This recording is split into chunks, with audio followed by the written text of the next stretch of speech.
শুভ সকাল আমার প্রিয় পরিবার, তোমরা সকলে কেমন আছো? আশা করছি যে যেখান থেকে আমার ব্লগটি দেখছো সকলে ভালো আছো। তোমাদের আশীর্বাদ ও ভালোবাসার সাথে নিয়ে আজকের ব্লগটি শুরু করলাম। আজকে হলো বৃহস্পতিবার আর এখন বাজে ঘড়ির কাঁটায় ঠিক সকাল ওই 6টা মতো। ঘুমের থেকে উঠেই সংসারের সমস্ত কাজকর্মগুলো করতে চলে এসেছি। তো ওই দিক দিয়ে আমার দুয়ারে জল দেওয়া হয়ে গেছে এবং ঘর বারান্দা ঝাঁট দেওয়া হয়ে গেছে। তারপর সোজা চলে এসেছি এই যে আমাদের বাড়িতে ঢোকার এই রাস্তাটি সুন্দর করে ঝাঁট দিয়ে দিতে।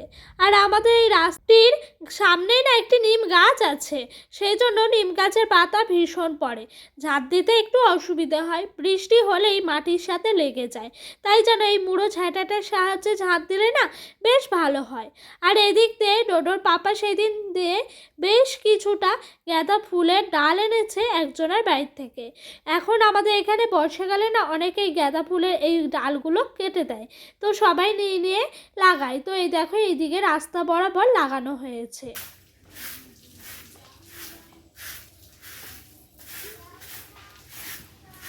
জানো তো আজ ঘুম ভেঙেছে ওই সকাল 5টা নাগাদ।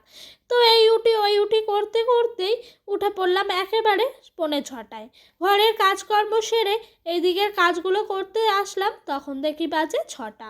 তো ওইদিকে ওই দেখো ডাস্টবিনের মধ্যে ময়লাগুলো রেখে দিয়েছিলাম, এখন এইদিকে এসছি বলে এই ডাস্টবিনের ময়লাটি ফেলে দিলাম। ঝাঁটাটিও ভালো করে ধুয়ে রাখছি। আর জানো তো এই ঝাঁটাটি বলে ভালো করে না ধোয়া হলে নাকি তোমার বাতের ব্যথা হয়, জানি না ঠিক, তবুও আমি ধুই। যদি কিছু নিয়ম থাকে সেই নিয়মগুলো মানলে পরে আমার ভালো হয়, তাহলে সেই নিয়মগুলো আমি মানারই চেষ্টা করি, জানো তো। তো এই দিক থেকে রাতের কিছু বাসি বাসন ছিল, সেগুলোও এখন মেজে নিয়েছি। চলো ঝটপট করে সুন্দর করে ধুয়ে নেই।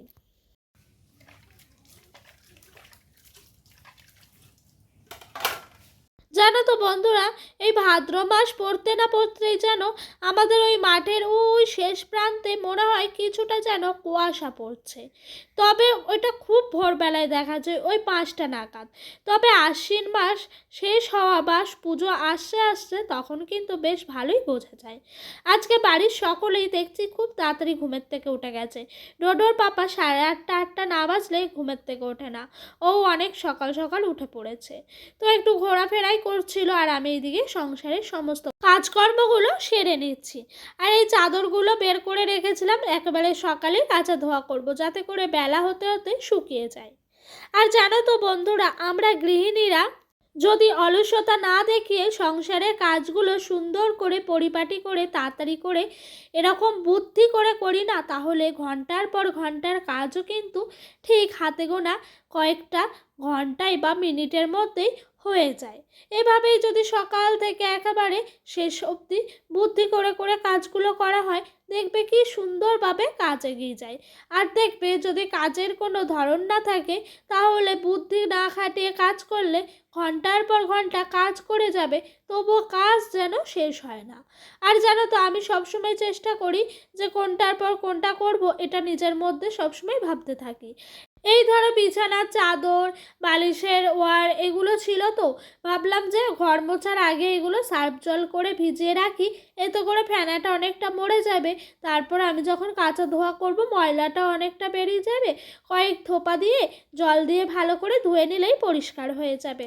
আর এটি যদি আমি সঙ্গে সঙ্গে সার্ফ জলে ভিজিয়ে একেবারে কাচতে যেতাম না, তাহলে তখন জানো তো একেবারে ফেনাগুলো মরতোই না, প্লাস আমার প্রচুর জল লাগতো, আবার তোমার খাটনিটাও হতো, তার সাথে সময়টাও অফুরন্ত লাগতো। এরকম বুদ্ধি করে করে করে নিলে বেশ তাড়াতাড়ি করে সুন্দর করে কাজগুলো হয়ে যায়। আর সকালবেলা থেকে একেবারে কাজে হাত দিলে দেখবে কি সুন্দর কাজ এগিয়ে যায়। আমার জানো তো বাড়িতে সবাই যখন ঘুমোয় না, আমার খুব ভালো লাগে কাজ করতে, মনে হয় যেন একটা আলাদাই শান্তি পাচ্ছি। আর সবাই উঠে পড়লে কেমন একটা যেন লাগে, তখন কাজ করতে কীরকম একটা যেন অস্বস্তি বোধ হয়, জানো বন্ধুরা।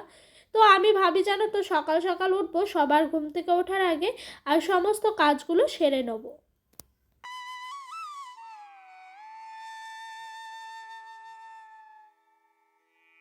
জানো তো বিছানার চাদরটা সেই দিন পেতেছিলাম না, এই তুললাম, মানে হাতে গোনা ওই তোমার 4-5টা দিন মতো পেতে রেখেছিলাম, যে দেখছিলাম কাচতেই তো হবে, একবার পেতেছি যখন তাহলে কদিন পাতায় থাক, তারপরে একেবারে তুলে নেব। আর জানো তো এই বিছানার চাদর নতুন থাকলে না সুতির তো ভীষণ মার দেওয়া, খড়খড় করছে। তাই ডোডোর পাপা বলছে একটু করে পাতবা, 2-1 দিন করে আর কেচে ফেলবা, এতে করে মারটা চলে গেলে ভালো হবে। আর মাঠটা থাকলে পরেই যেন একটা নতুনত্ব লাগে, মাঠটা চলে গেলে একটা কেমন লাগে, তাই না বলো? কিন্তু এই 2বার কাচাতেই অনেকটা মার চলে গেছে। এ দেখো এইদিকে চলে এসেছি একেবারে সকালের খাওয়া দাওয়া করতে। আজকে খিচুড়ি বাড়িতে হয়নি, খিচুড়ি হলো ডোডোর স্কুলের। তো বাড়িতে এনেছেন শ্বশুরমশাই, অনেকটা ছিল, ফেলে দেবো, মায়া লাগছে, ভাবলাম সকালটা ঠিক চালিয়ে নিই। তাই খিচুড়িটা একটু কড়াইয়ের ওপরে তোমার ওই যে সাম্বার দিলাম, পেঁয়াজ, কাঁচা লঙ্কা, শুকনো লঙ্কা, তার সাথে একটু জিরের গুঁড়ো আর তোমার লঙ্কার গুঁড়ো দিয়ে কষিয়ে করলাম। খুবই ভাল লেগেছে, যাকে বলে দুর্দান্ত। তো আমাদের বাড়িতে এরকম করে প্রায় দিনই আমি করি, যেন খেতে খুব ভালো লাগে। আর এই দেখো এই দিক দিয়ে কচু কাটা হয়ে গেল, আর এই যে পটল আলু তরকারি করতে বসিয়েছি। ওদিক দিয়ে ডোডোর জন্য কিছুটা মতো তরকারি তুলে রাখলাম বাটিতে। তারপরে কিন্তু লঙ্কার গুঁড়োটা দিয়ে দিলাম, ও যেহেতু ছোট, ওকে লঙ্কার গুঁড়োটা খাওয়ায় না, আরও খেতেও পারে না, তার জন্য ওর তরকারিটা আগে তুলে রেখে দিই, তারপরে আমাদের মতো তরকারি করে নিই। তো ওইদিকে যেন আমি প্রথমে নুনটাও কম দিই, ঝাল তো দিই না, ওই কাঁচা লঙ্কা গোটা গোটা দিই। ওই বাচ্চাদের যেন তো নুন চিনি এগুলো খাওয়ানো কম ভালো একদিকে, কিন্তু আমি এগুলো পরে জানতে পেরেছি যখন ওর 2 বছর বয়স। আগের থেকে যদি জানতাম অনেকটাই ভালো হতো, তাহলে জানো তো ওকে আর খাওয়াতাম না, মানে অভ্যাসটা ওই রকমভাবেই করতাম। তো যাই হোক, এইদিকে আমার পটল আলুর তরকারিটা হয়ে গেল, টকবক করে ঝোল ফুটছে। একটু নুনটা টেস্ট করে দেখেছি, কম কম লাগছে, তাই অল্প মতো একটুখানি নুন দিয়ে দিলাম, খুব একটা দিইনি, অল্প একটু সাধারণ দিলাম। আর আমাদের বাড়িতে নুন খাওয়াটা কি বলো তো, 2 রকম রয়েছে। ডোডোর পাপা নুন একদমই কম খায়, আর আমার শাশুড়ি আবার অনেকটাই নুন খায়। তো দুজনের প্রবলেম হয় বলে ডোডোর পাপার মতনই করি। আমি বলি আপনি যেহেতু বেশি খান, নুনটা একটু নিয়ে খেয়ে নেন। তো এরকমভাবে প্রত্যেক দিন রান্নাটা করি। তরকারিটা হয়ে গেল, ঢেলে নিলাম। ডোডোকে এবার স্নান করাবো, কাজকর্মগুলো তাড়াতাড়ি সেরে নেওয়ারই চেষ্টা করছি।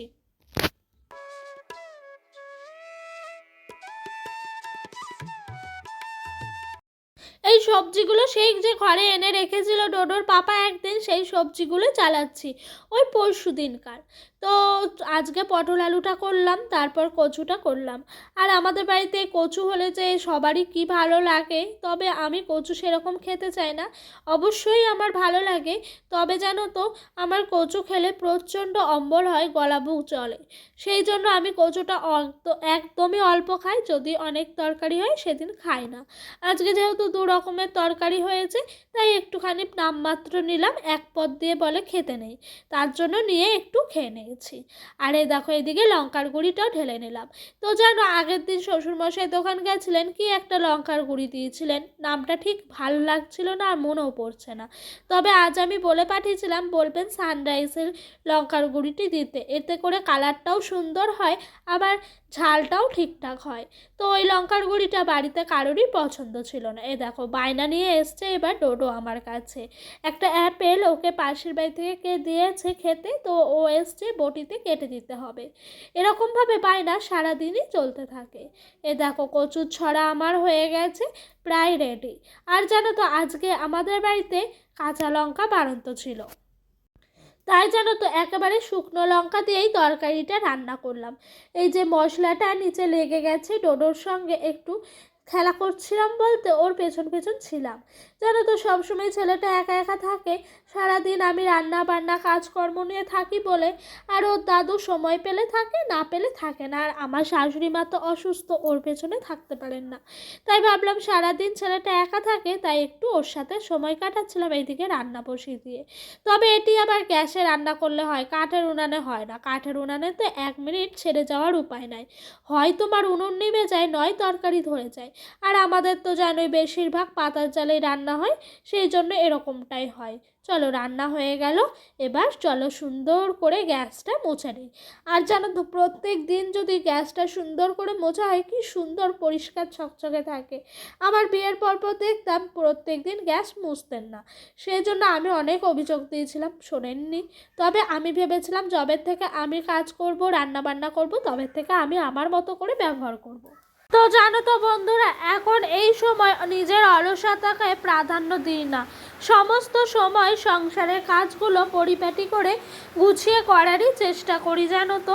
তো জানো বন্ধুরা, ভয়েস ওভার দিতে দিতে না বাইরে দিয়ে আবার বৃষ্টি পড়া শুরু হয়ে গেল। তোমাদের যদি কোনো প্রবলেম হয় প্লিজ আমাকে ক্ষমা করে দিও। আর আমি অনেকটাই রাত করে ভয়েস ওভার দিই, যেহেতু সবাই ঘুমোয় নিরিবিলিতে। তো আর কি করব, বৃষ্টি চলে আসলো, যাই হোক। তো এই দেখো এদিক দিয়ে বাইরে থেকে হাঁড়িটিও ঘরে নিয়ে আসলাম। আর এই দেখো এখন বিকেলবেলা, এখন কিন্তু ঝমঝম করে বৃষ্টি পড়ছে, তবে অবশ্য ক্যামেরার মধ্যে বন্দি হচ্ছে না, যেহেতু বৃষ্টিটা তোমার অনেকটা দূর থেকে বোঝা যাচ্ছে, কাছ থেকে বোঝা যাচ্ছে না। চলো বিকেল গড়িয়ে সন্ধে, এবার মহাদেবকে সন্ধ্যা দেখিয়ে সন্ধ্যাটা শেষ করি, এরপর ডোডোকে তুলবো। আজ এত সন্ধ্যা হয়ে গেছে ঘুম থেকে ওঠেনি, এরই মধ্যে ওকে তুলে নিলাম। আর বিছানার বেডশিটটা শুকিয়ে ঘরে এক কোণে রেখে দিয়েছিলাম, ভাঁজ করার সময় পাইনি, যেহেতু খাওয়া দাওয়ার পর ডোডোকেও খাইয়ে ঘুম পাড়িয়েছি, তার সাথে ডোডোর পাপা এলো, খেতে দিলাম। আমিও নিজের সংসারে টুকিটাকি কাজ করলাম, বাসন মাজলাম, তারপর যেই একটু গাটা গড়াতে গেছি ঘুমিয়ে গেছি। তাই যেন এখন সন্ধ্যে 7টা বাজে, এখন সুন্দর করে ভাঁজ করে নিলাম। আর এই যে আসনটি আজ আমার কমপ্লিট হলো, এত ভাল লাগছে, কিন্তু আসনটি এখনও সম্পূর্ণ হয়নি, আসনটির চারিদিকে কাপড় লাগাতে হবে। এই দেখো জায়গাগুলো ছেড়ে রেখেছি, এই জায়গাগুলোতেই কাপড় লাগাবো।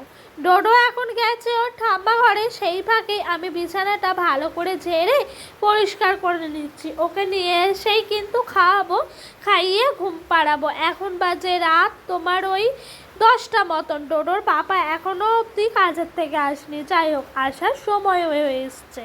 তো এই দেখো এরই মধ্যে চলে এসছে, কত খাবার এনেছে, সিঙ্গাড়া, মাংসের চপ, আলু পটল তরকারি ছিল দুপুরকার, সমস্ত কিছু দিয়েই কিন্তু আজকের খাওয়া দাওয়াটা সারলাম।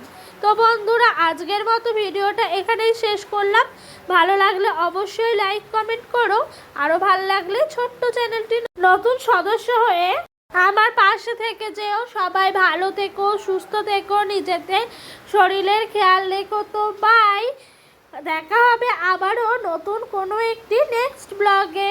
টাটা।